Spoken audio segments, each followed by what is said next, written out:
This is Group R's software design project. So this project, in this presentation, you will see Ting present the adventure game. I will present War here in a second, and Donald and Patrick will work together to present Craps. So as far as the War game goes, it's basically just a traditional game of war between a human player and a computer player. In this game, the ace will trump all cards, with the king being the next highest card, and 2 is the lowest card. The deck will be randomly split into 2, with each player having half the deck, 26 cards.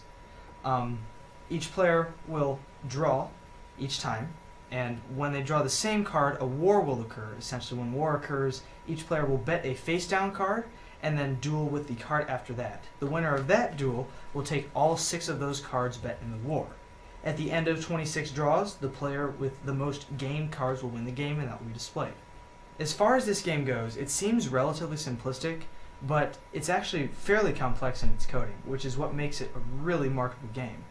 I implemented a series of mirrored arrays that allow the actual cards and their graphic references to be referenced side by side, yet not interfere with one another when I'm actually using them. There are also 3 levels of positioning. One for the draw counter, draws 1 through 26, 1 through the position in the deck, that's 1 through 52, and finally 1 for the graphic equivalent, which will be numbers 1 through 13, with ace being 1 and king being 13. Also, the decks are randomized and dealt realistically, player 1, player 2, player 1, player 2, etc. And this is all contained in a very efficient algorithm in about 150 lines of code. And then you have to tap that to play. We'll start here in a sec. Did I step in the way? I didn't see. I realized when I crossed over that I might have stepped in the way. That's fine, we'll look at it. No, it'll there it is, okay. So as you can see here, the instructions are currently being displayed, and then you'll press enter to begin. Now each draw, both players' cards will be presented. The player 1 card will be on the left and player 2.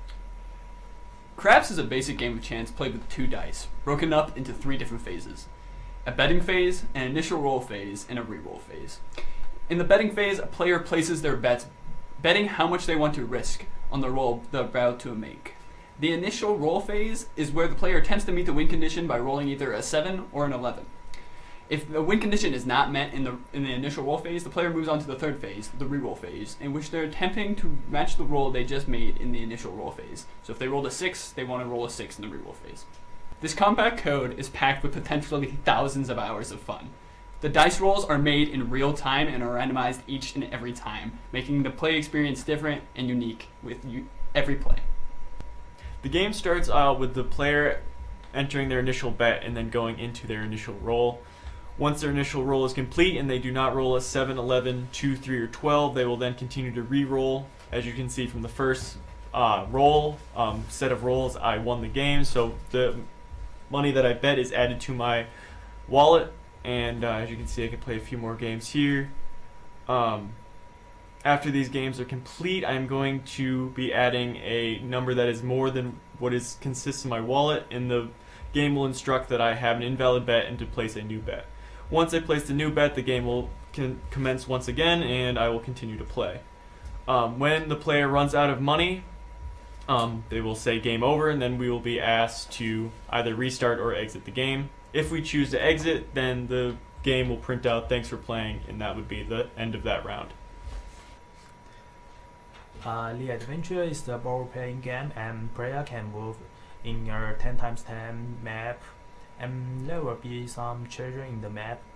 Player can collect them to increase its ability, and also you can use the collection to beat the monster and reach a higher level to challenge the boss at the destination, and then pass the game.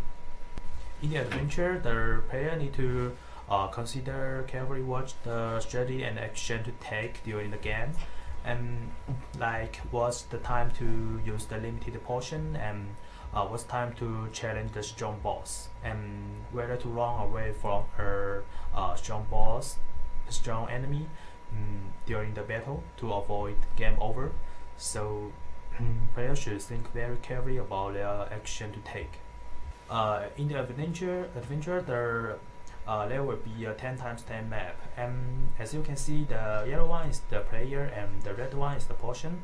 There will be some treasure like the sword and the shield in the map, and the goal of the player is to reach the door, the destination, to clear the game.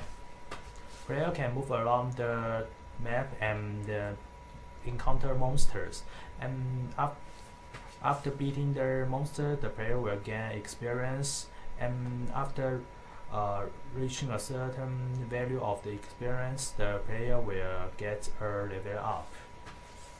And if the player has very low health point, the HP, and player can choose to pick up the potion to recover their HP.